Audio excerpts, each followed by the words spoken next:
Mix Hill, would you like to go first? Yes, I am a former resident of the student co-ops, Oscar Wilde House. And so my housing platform is based off of that model, making sure that people have communities in favor of successful life. And students especially are susceptible to not having that quality of life that student co-ops provide. Student co-ops provide food, they provide adequate housing, they provide mental health care. These are all things that I've seen and supported in the student co-op movement. And I want to mention currently, right now, I have working relationships without power, without the mayor's office, to work with both Coin Court and Casa Zimbabwe to make sure that people are fed. We serve East Bay Food Not Bombs on Fridays and Saturdays now, and this is all student led. And so I would definitely support the student cooperatives. I support their mission in making sure that all affordable housing is available for Berkeley. And I want to have so much more for us to make sure that people can live in a safe environment for them, make sure that they have the resources necessary, and really give them the option to find a home that makes them feel good about themselves. Thank you. Thank you, Mix Hill. Mayor Arreguín. Well, first I have to respond to something that Mr. Shung had said. Once again, he cherry picks facts, does not provide context about statements and votes. The reason I did not initially support that bill is because the bill did not have adequate protections against displacement of tenants. So I do believe we need zoning reform, but not by pushing existing tenants and people of color out of their homes. We need to have that balance. Ultimately, the legislation did strike that balance, and I was more supportive of it. I also think the homeless crisis, rising homelessness, does necessitate that we evolve our views on these issues. And my votes and my statements and my positions as a leader in Berkeley and regionally demonstrate my support for housing.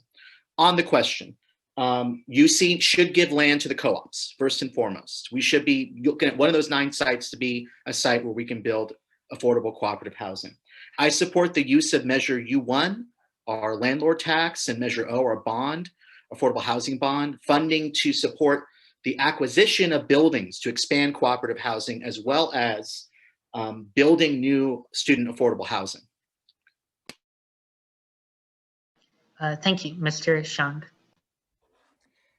Yeah, it's funny that you say that, Jesse, because the people who are supporting your campaign, the people who supported you when you said that about zoning reform, are not the low-income folks in South and West Berkeley. They're all supporting me.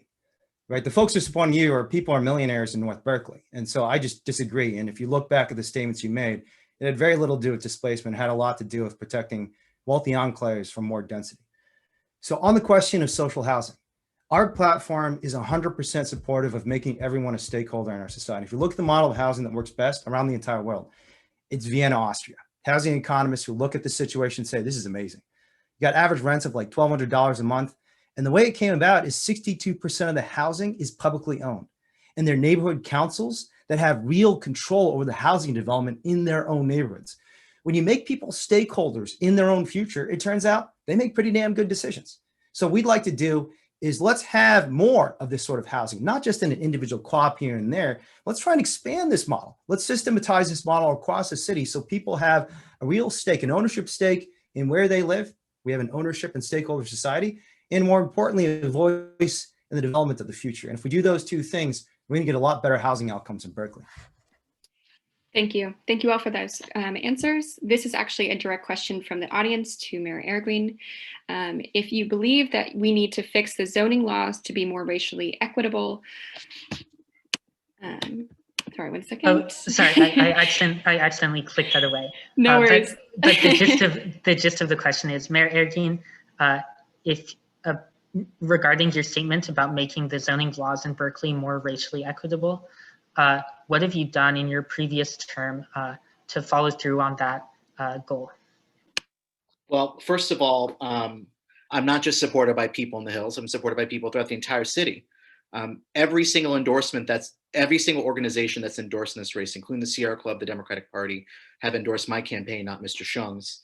I've been supported by Berkeley Neighbors for Housing and Climate Action, an actual coalition of pro-housing activists in the city of Berkeley, who support me because of my record of advocating for housing, not just in Berkeley, but regionally. Several things. One, as president of ABAG, I'm leading the development of the Regional Housing Needs Allocation.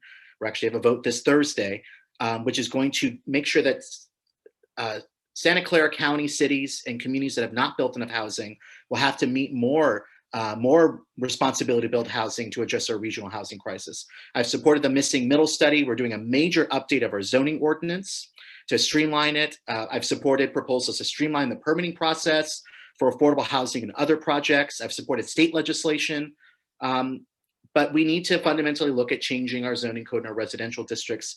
We've voted for the missing middle study. We're going to launch that process and hopefully move that forward in the next year. All right, thank you, Mr. Mayor.